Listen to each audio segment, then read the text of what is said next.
Good afternoon, ladies and gentlemen. We're so very happy to have with us Mr. Jerry Broughton, Renaissance expert. I will introduce him in a better way. Mr. Khalid Amin is also a great Moroccan Shakespearean. And thank you for your presence, Mr. Ambassador. Mr. Simon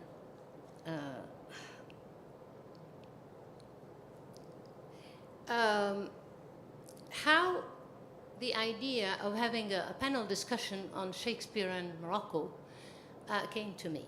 Well, I read this book 6 years ago, and I got it from America. So in America, it's entitled The Sultan and the Queen, because as Jerry told me, they did not have any, that much Shakespearean references. So, okay. And in fact, the original title of this book is This Orient Isle, okay? And I was absolutely fascinated by this book that speaks about this Elizabethan era along with our Mansur al-Dahbi's era, and the relationship between Mansur al-Dahbi and Elizabeth and Elizabeth and Mehmed III, if I remember correctly. So this is how the idea was born, and I'm so very happy to have two Shakespeareans here, one Moroccan and one British, and both of you, I suppose, are citizens of the world. Right. Okay. Should I start with Jerry Broughton? Okay. Mr. Jerry Broughton is a British historian. He is a professor of Renaissance Studies at Queen Mary's University of London, a television and radio presenter and a curator. He is an award-winning and best-selling author of 10 books translated into over 20 languages, including the New York Times bestsellers. A History of the World in 12 Maps, Penguin 2012, and This Orient Isle, Elizabeth, England, and the Islamic World, Penguin 2016. He was born in Bradford and educated at state schools in Leeds before studying for a BA in Hans in English at Sussex University, followed by an MA at Essex University in the Sociology of Literature. He lived in East Berlin. Man spricht Deutsch? Ein bisschen. Before returning to study for a PhD in early modern mapping at Queen Mary. After a research fellowship at Leeds University and a lectureship at Royal Holloway, he returned to Queen Mary in 2003 and was appointed Professor of Renaissance Studies in 2007. His first book, Trading Territories, Mapping the Early Modern World, 1997, began an interest in mapping and East-West cultural exchange. This was followed by a collaborative work with Lisa Jardine. Is that how you pronounce it? Okay. Lisa Jardine, that led to global interests, Renaissance art between East and West in 2000. He has since written The Renaissance Bazaar, From the Silk Road to Michelangelo in 2002, The Sale of the Late King's Goods in 2006, shortlisted for the Samuel Johnson Prize, The Renaissance, A Very Short Introduction in 2006, Great Maps, 2014, and the best-selling A History of the World in 12 Maps in 2012, translated into 11 languages, which won Book of the Year in Austria, and was shortlisted for the Hessel-Tilfman Prize and was a New York Times bestseller. His interest in Elizabethan time and England's relationship with the Islamic world brought him to Morocco years ago to study the relationship between Mansur Dahbi and Queen Elizabeth I. My first question to you is, why this interest between Shakespeare and the Islamic world. Shall I? Yes. Great. Hi, I'm going to talk just for 20 minutes and really answer Hafsa's question. I'm so grateful for the invitation to be here because of the subject. This is something I've been writing about for so long. It's wonderful to be with Khaled too. Thank you both for doing this event with me. It is about European relations with the Arab world, so I want to start by expressing solidarity with the Palestinian people, the protesters, particularly in the US, the students who are fighting against the genocide in Palestine. And, you know, there is a politics to what we're going to talk about, I think, today in this session as well. So I'm going to start by showing you an image from 1600. This is an image which I'm going to end my talk with, so I'm just going to talk very, very quickly, and then we'll get into questions. And this is the Moroccan ambassador to London, Mohammed al-Anouri, painted in 1600 in London. This is an extraordinary painting, which I think for me is very important for the Tudor period, which is massively overlooked by English scholars. Al-Anouri comes here on the orders of Ahmad al-Mansur at the expense of London's Barbary Company. He stays for 6 months. He's given a house in central London on the Strand, if some of you know that. He comes with a delegation who were observed and described, praying, slaughtering their meat halal, and even attending Queen Elizabeth I's Accession Day celebrations in Whitehall in November 1600. I'm going to suggest in this talk that his presence might have influenced Shakespeare in his portrayal of Othello. But I'm going to first of all tell you about the Anglo-Moroccan relations over the previous 50 years, which lead up to the fact that Al-Anouri is painted in London in 1600, and that within 1 or 2 years, Shakespeare is writing Othello. And I'm going to keep coming back to this image. Look at this image. I think it's an extraordinary image. We don't know who painted it. I think it's a painting which was about to celebrate an Anglo-Moroccan alliance in 1600, 1601. And I'm going to talk more about that in a minute.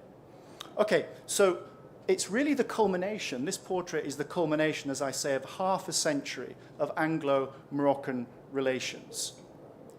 They affected so much of English life. They affected the language that the English speak, their literature, the dress, and even their diet. So I'm going to discuss this and think about this world. This is a map of the Mediterranean from 1558, which was owned by Queen Mary Tudor. So this is the date that I'm going to roughly start in the 1550s. This is the point when you get the first trading exchanges between the English and the Moroccans. And really it's just an extension of England's trade with Spain, because they've been trading there for many hundreds of years. So it really just extends that. The focus is on gold and sugar. That's what the initial traders from England want. And interestingly, and this is going to be something that we're going to come back again and again to, common religious interests.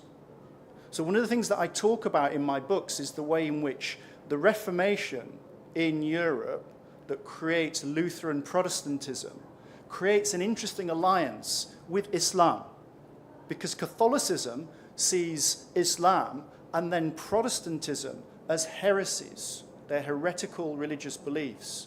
So there is a way in which Protestants and Muslims come together in this period. It happens with the English and the Ottomans, but the subject of this talk, of course, is going to be about the relations with Morocco.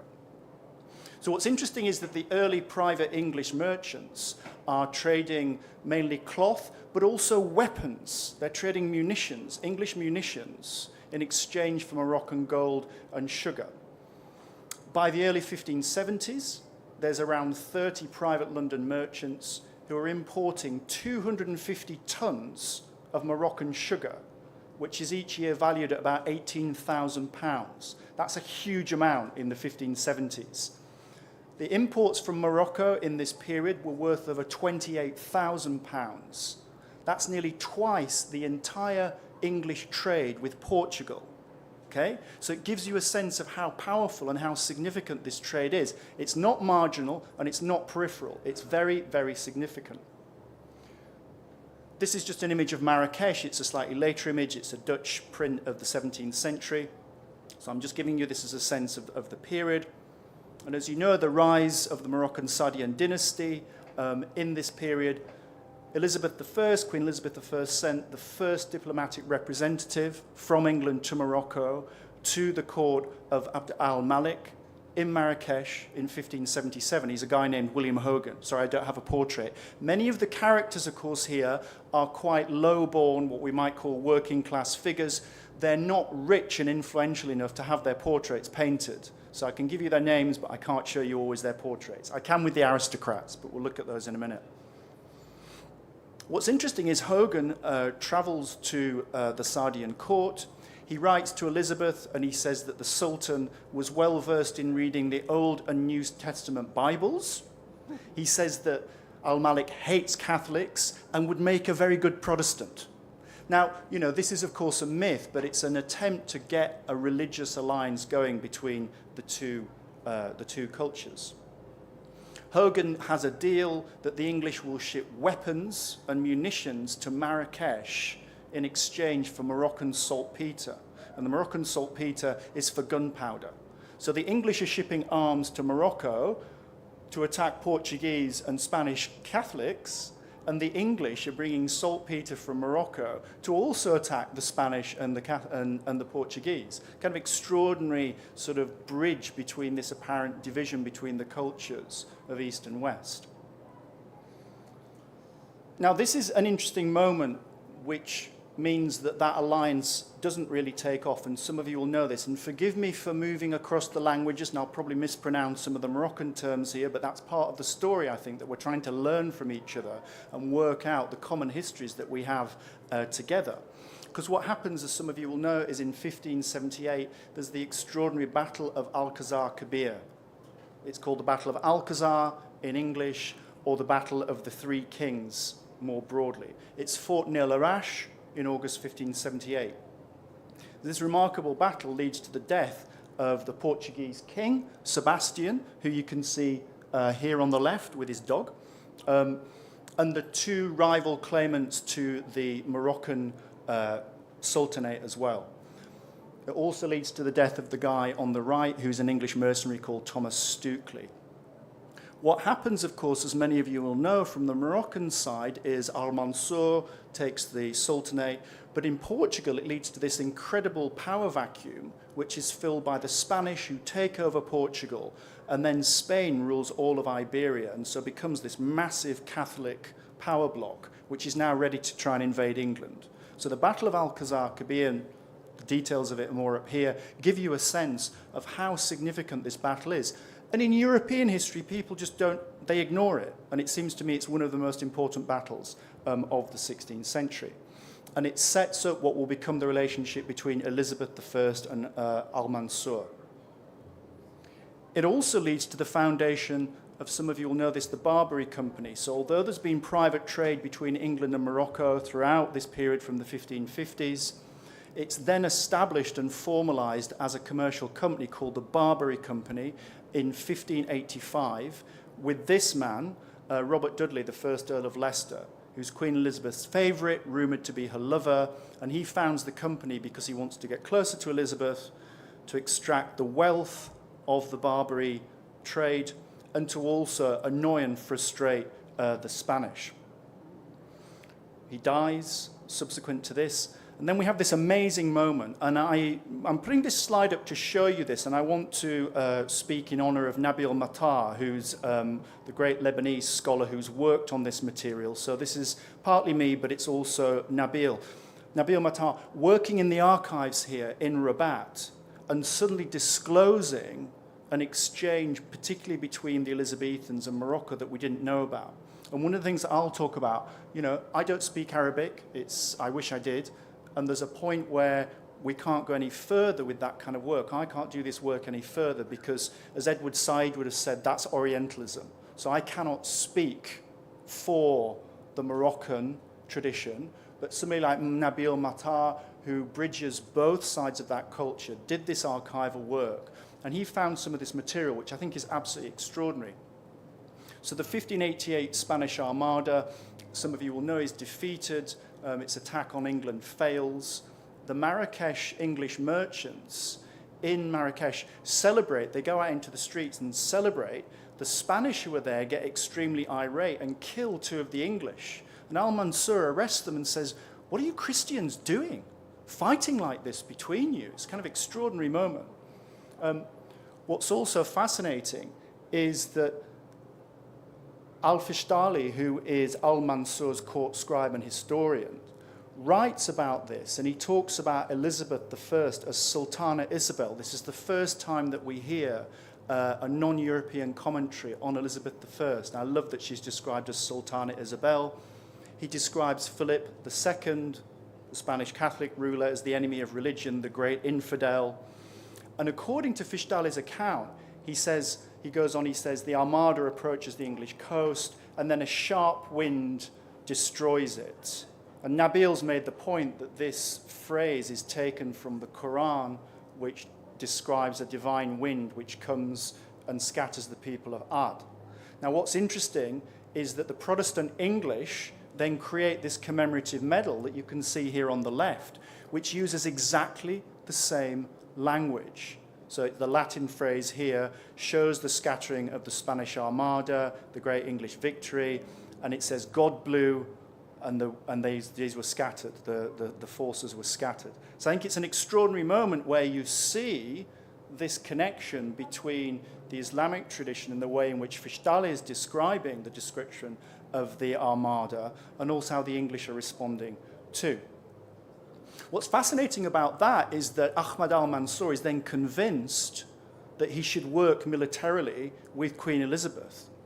So he sends a diplomatic representative, which in the records he's known as Ahmad bil Kazim, to London in January 1589 to build a military alliance that establishes a connection between English and Moroccan forces to attack Portugal and put a Portuguese aristocrat called Dom Antonio, Prior of Crato, on the Portuguese throne. This is extraordinary, right? So an English-Moroccan naval alliance attacking Portuguese Lisbon to put a pretender on the throne. It's kind of amazing. The attack is a disaster. Bil Kazim flees back to Morocco, disguised as a Portuguese noble, actually. But it gives you a sense of the alliance that's going on here because of the common military, commercial, and religious interests between England and Morocco. And the impact that that has, and I talk about this a bit in the book, the impact that that has is kind of extraordinary. It impacts on the language.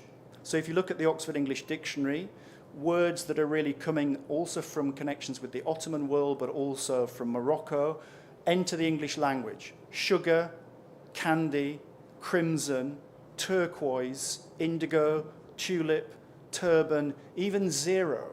If you look at the history of the English language, they all enter the language at exactly this time. So it's a reference and a response to the way in which that alliance is operating.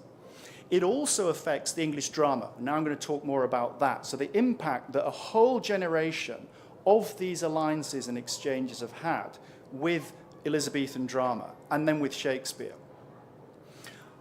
I've worked out that between 1579 and 1624, there are at least 62 Tudor plays that have Islamic characters, themes, or settings. At least 40 of those plays were performed between 1588 and 1599, so it's really the high point of the Anglo-Moroccan alliance. Some of you may have heard of these plays, some of you may have not, but you have Christopher Marlowe's Tamburlaine, you have Thomas Kyd's Spanish Tragedy, and here George Peele's Battle of Alcazar, which again is talking about 10 years earlier, the Battle of Alcazar, so he's representing that on the stage. It's also a decade in which Shakespeare responds to that tradition as well. So Shakespeare follows rather than sets fashion. He refers to Turks in no less than 13 of his plays, and many of them in the history plays. Who knew that Shakespeare refers to the Prophet Muhammad in Henry IV, Part 1?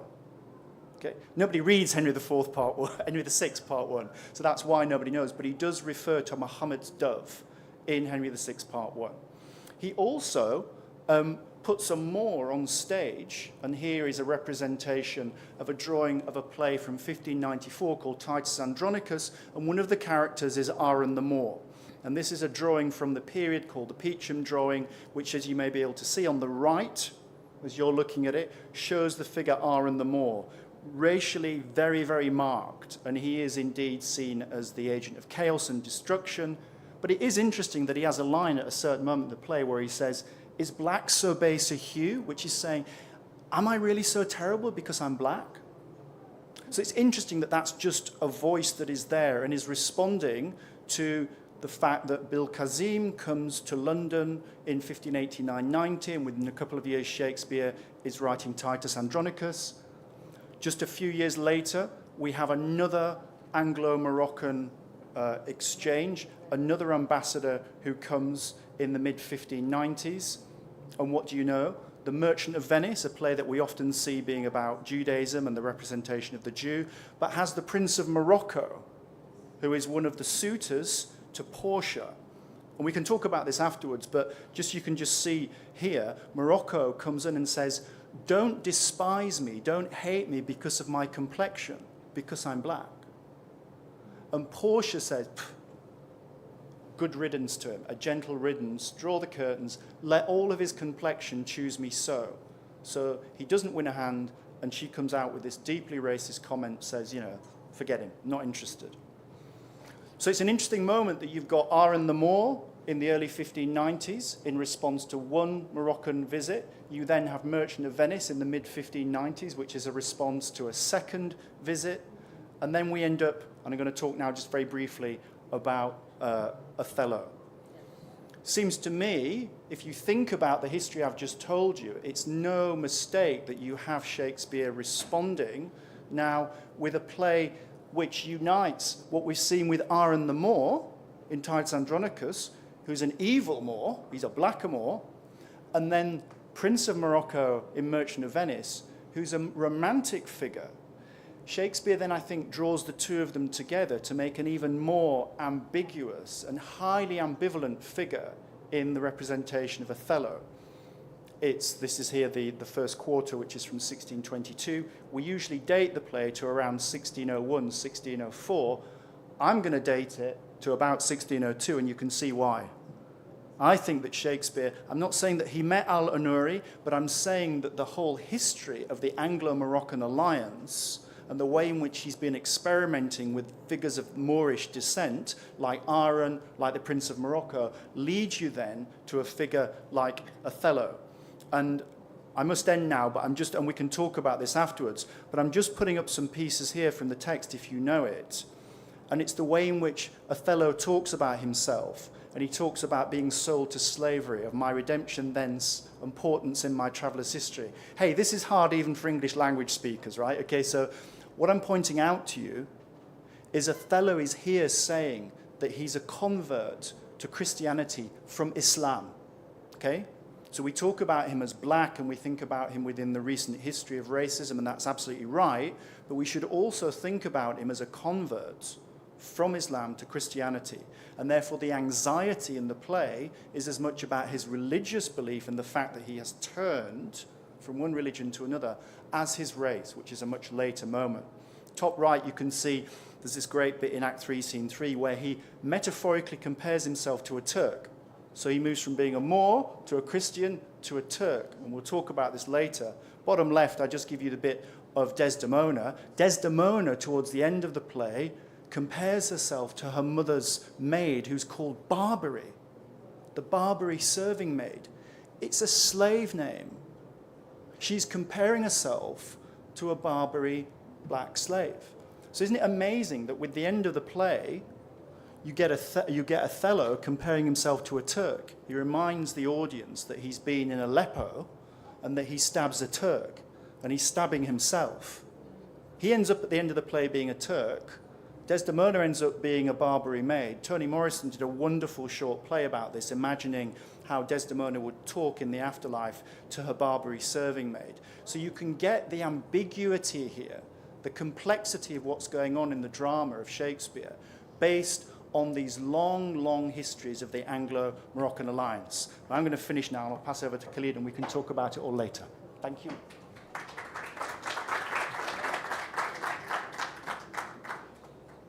Thank you very much, Professor Jerry Broughton.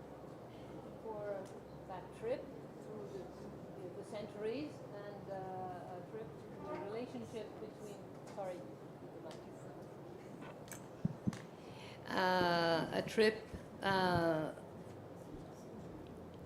between Morocco and England through all these centuries. Now I'm going to give the floor to Dr. Khalid Amin, who is a senior professor of performance studies, Faculty of Letters and Humanities at Abdelmalek Sadi University in Tétouan, Morocco. He has been a research fellow at the International Research Center Interweaving Performance Cultures at Freie Universität Berlin and member of the advisory board 2010-2020. He is the winner of the 2017 Helsinki Prize of the International Federation for the Theater Research. He was Friedrich Hölderlin guest professor at Goethe University in Frankfurt, Germany, between 2017 and 18. Since 2007, he has been founding president of the International Center for Performance Studies in Tangier and convener of its annual international conferences. He was a member of IFTRXCOM 2011-2018, head of jury at the Arab Theatre Festival 6th edition in Sharjah in 2014, and advisor at the Saudi Theatre and Performing Arts Commission 2020-23. Among his published books, Beyond Brecht, Moroccan Theatre Between East and West, Field of Silence in Moroccan Theatre. That's a very beautiful title. Fields of Silence in Moroccan Theatre, Dramatic Art and the Myth of Origins, Dancing on the Hyphen. Love that too, Dancing on the Hyphen. Essays on Arab Theatre, Margins of Performance Studies. Dr. Amin is co-author with distinguished Professor Marvin Carlson at the theaters of Morocco, Algeria, and Tunisia. Performance Traditions of the Maghreb, 2012. He is the co-editor of Performing Transformations, 2012, The Art of Dialogue, East-West, 2014, Intermediality, Performance and the Public Sphere in 2014, Memory and Theatre in 2015, Across the Borders and Thresholds, Performing in Zones of Contact and Fiction. Editor of Arab Journal Performance Studies, and also contributing editor of the international journal New Theatre Quarterly, 2021 to 2023. Now, maybe we can move a little further from what Jerry described to us and told us about his interest and why he was interested in this Shakespearean era with Shakespeare and Islam. I'd like to, if you could elaborate on, for example, usury and anti-Semitism in Shakespeare, racism, okay. I feel it's very complex in Shakespeare, the story of blackness and Jewness and Jewishness. And, for example, you have Caliban. And Caliban is the revolt of a slave, you know. If you teach me your language, now I can insult you. So it's very complex. Could you elaborate on that, please, Professor? Yes, sure. Sorry, yeah. Oh, thank you. And more, of course. This was just my vicious question.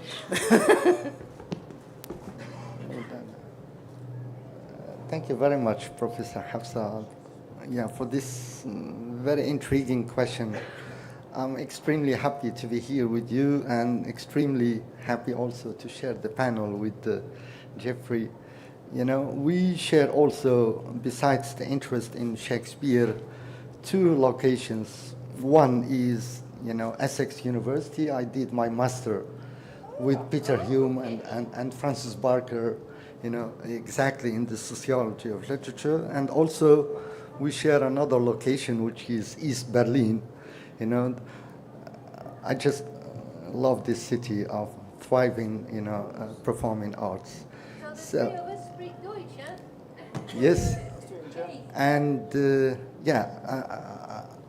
I have like 15 minutes, very sketchy, but I would like to answer your question first about the Caliban business. You know, it's very complex. It's the very last play of Shakespeare, and for me it's really opening. You know, like another venue towards the post-colonial subject. I see Caliban very much as the way you see it. You see this character. You know, you in one of the exchanges with Prospero, definitely he said, "Yes, you taught me how to speak, and now you have to assume the responsibility." You know. Right. So it's really about writing back. It's about, you know, the whole Fanonian, you know, trope of, you know, the first era of post-colonial things, you know, as writing back, as answering in a very violent way. But anyway, I think now we can speak about decolonial perspectives, much more going beyond, you know, the limits of simply writing back, and that's another topic. So brief. I will focus on literature, and definitely Jerry helped me a lot because he contextualized, you know, the history behind reading Shakespeare. So for me, reading Shakespeare has not been a subject of, you know, subjective behavior towards a given object, but towards its effective history, and this is very important. The history of its influence, indeed, and.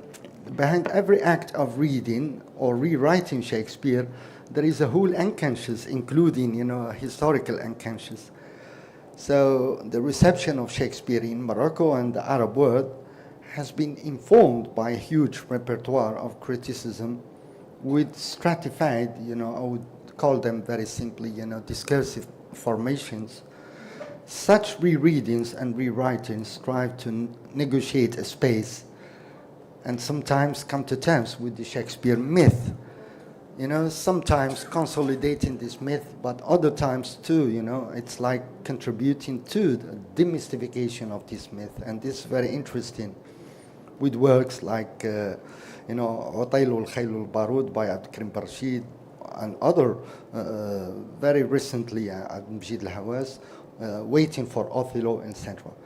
So, there is a fundamental, you know, thing about Shakespeare's Moors.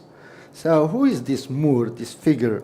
And Jerry mentioned very clearly, you know, two figments of, you know, the images of the Moor. We have Aaron, the evil character on the one hand, and then we have the merchant of Venice, the noble, and all of a sudden we have this very ambivalent figure, which is Othello, an embodiment of two.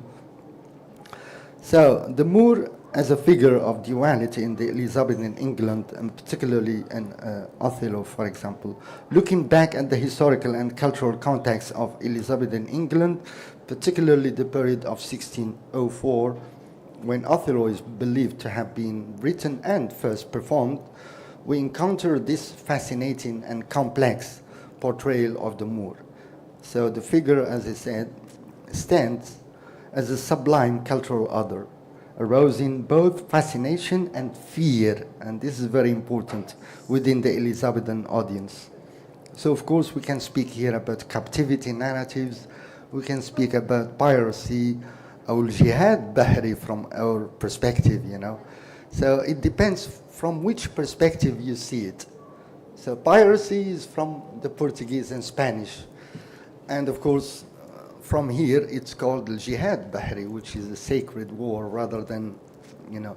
So we see images of pirates And of course, this orientalizing of the Moors immediately after 1492, immediately after the fall of Granada, we see many other things, and this is really amazing, the way Jerry, contextualized, this history.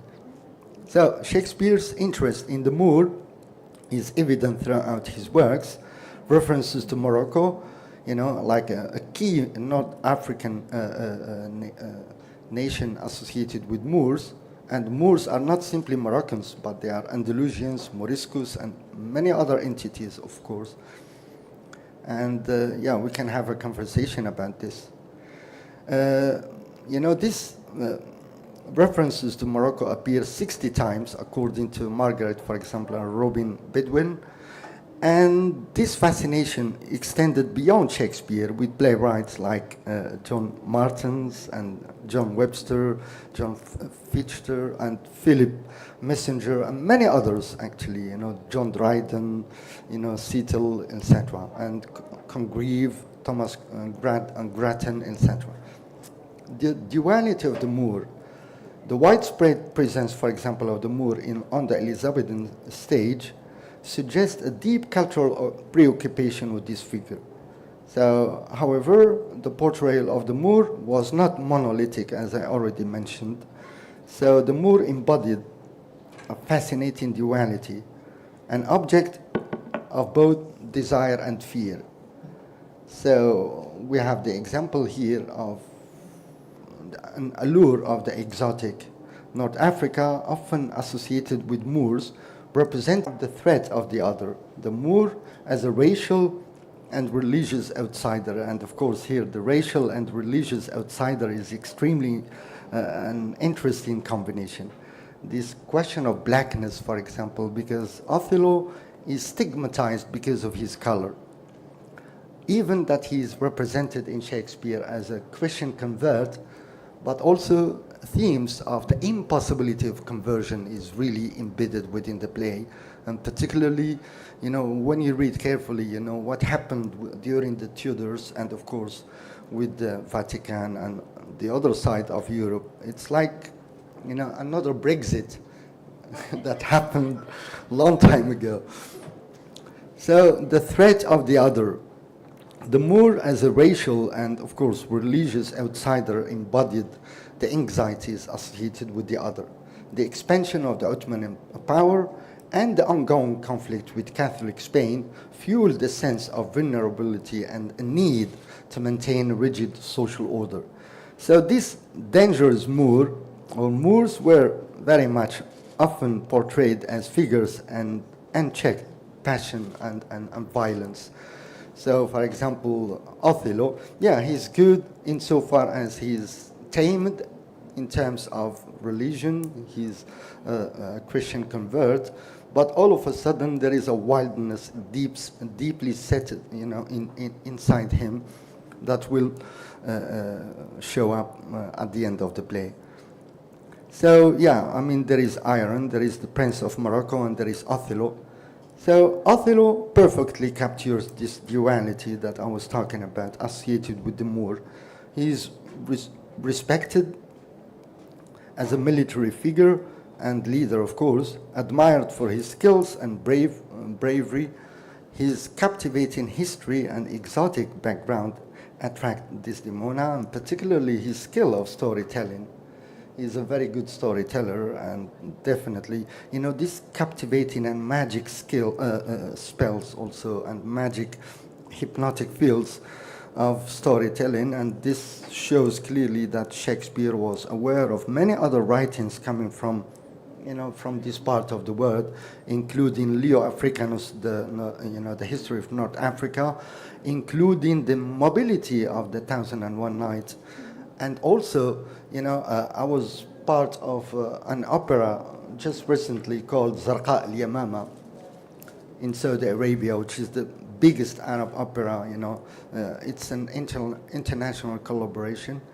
And it happened that, Zarqa al-Yamama, who is a figure deeply rooted in the Arabian Peninsula long before the coming of Islam, in Jahiliyyah actually, and she is known for her insightfulness and she's very reputed, with in lines of poetry, etc. By, she's the one who said, or warned her tribe, watch out and beware, there will be soldiers coming to you, hidden under trees. And this very precisely is coming from, when you read Macbeth carefully and you see the witch's prophecy, so definitely you will see that Shakespeare was aware of many other things coming from, not only Morocco, but also, the Arabian Peninsula, very simply. By examining the historical and cultural context of the Elizabethan England, we gain a deeper understanding of the complex portrayal of the Moor in Othello. This figure, as I said, embodies very simply, both fascination and fear, reflecting the anxieties and aspirations of a nation grappling, with its own identity on the world stage.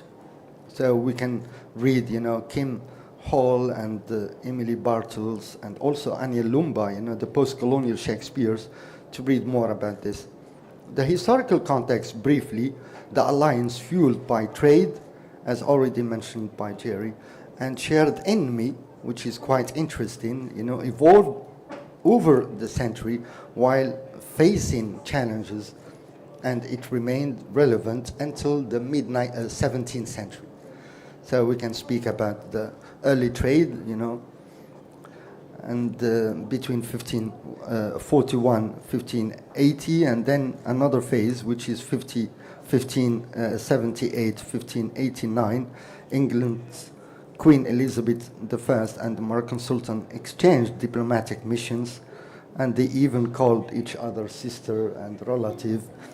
And the painting, the anonymous painting of the delegation, of the ambassador of Morocco, there were among the delegation, I think there were 30 members of the delegation.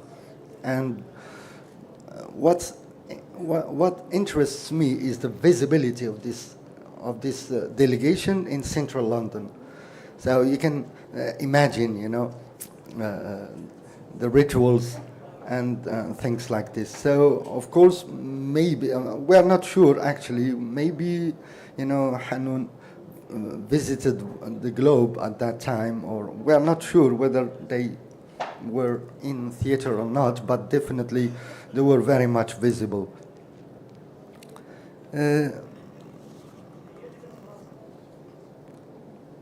Brief the presence of the Moroccan ambassador, to Queen Elizabeth between 1600 and 1601 for a 6-month residency at court must have called attention to the culturally different order coming from North Africa.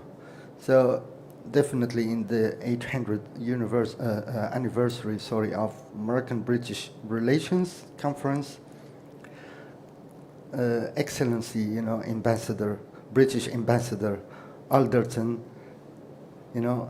acknowledged that the Moroccan ambassador to England in the 17th century, who enchanted the court of Elizabeth I as a striking, glamorous figure, so much so that he is believed to be the inspiration for Shakespeare's Moorish hero Othello. The evolution of the Moor's image in British imagination in the 17th and 18th centuries also depended on Moorish involvement in the inter-European alliances and conflicts and maritime activities. So it's all depending on that position and that relationship, very simply.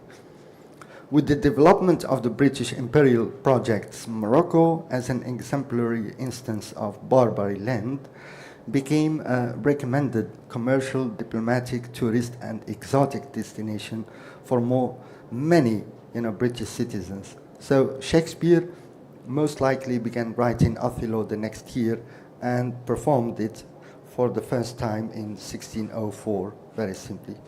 And in between Hanun's visit and Othello's premiere, Queen Elizabeth died. King James lapsed into tirade, and then another language of crusade language of abuses against the Moors started using a different language. So the post-colonial interpretation of Othello very simply emphasizes the play's reflection of racial prejudice and colonial power dynamics within the context of the Elizabethan England. And this is to answer your question. So we can speak here about, as I said, the question of blackness is very much stigmatizing Othello as the other, as the alien within the Venetian society, and this is very much problematic. Some, of us think of it like, one of the frailties or the tragic flaws of Othello, but others, they think in a different way. But also the question of blackness was there and is still going on even today in many scenes, including the Berlin scene and America. It's translated into a different question, like the Black Mask. Now the Black Mask controversy is very much a very serious conversation, like why should the black actors perform, characters like Othello and things like this. So the other thing about Iago, it's not an innocent name as a character, and with regard to what's going on with the Crusades, etc. So definitely Iago has to do with Saint James, the patron of of Spain, and definitely this guy is highly reputed as somebody who is a Moor slayer or the slayer of the Moors.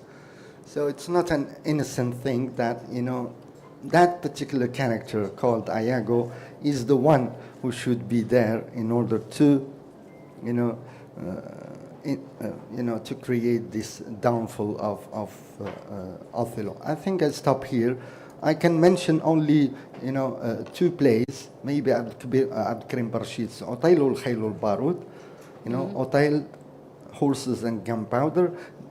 And this play is written actually in 1975. So he started from where Shakespeare ended. He retrieved back Shakespeare to Morocco, and to Othello to Morocco, and definitely he progressed as a kind of post-colonial writing back. Thank you. Thank you very much, Dr. Khalid. That was a very nice way of ending this Shakespeare-Morocco modern link. Okay, I just would like to tell you that there is a signature of this book by Dr. Jerry Broughton at 5 o'clock, C42 at the British Council stand, okay, for those of you who want to read the book, okay?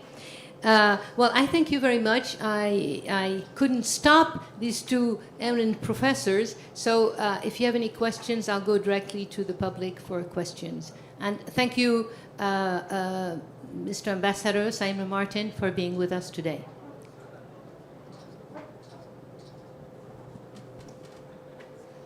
No questions? At the back? Yes. Yeah. Okay, someone? Dr. Hassan?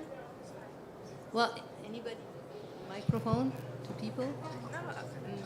I just want to thank you. That was really clear. I'm not really interested in English literature, but in few minutes I've been like, oh, mesmerized, really.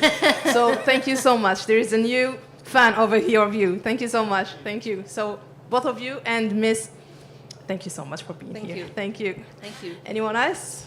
Well, I suppose now you have tons of tracks for reading about Shakespeare and Morocco with our two great professors. I thank you very much, and well, we'll continue. Okay.